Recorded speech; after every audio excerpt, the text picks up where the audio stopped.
बाप मोलमजुरी करायचा, हमाली करायचा, मजूर अड्ड्यावर उभा राहायचा, वाटेल ते काम करायचं, ढोर मेहनत करायचा, कामासाठी हात पुढं करायचा आणि आम्हाला जगवायचा, आम्हाला शिकवायचा, आम्हाला लहानचं मोठं करायचा.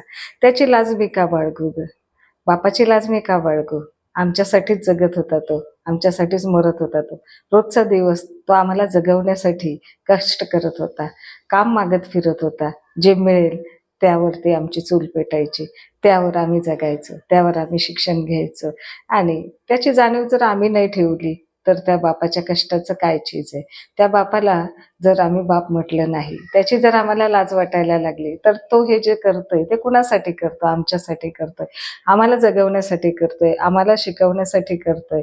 आणि अशा बापाची जर आम्ही किंमत केली नाही तर आम्हाला स्वतःला त्या गोष्टीची लाज वाटली पाहिजे. आपण मुलं म्हणून घेण्याच्या लायकीचे नाही आहोत.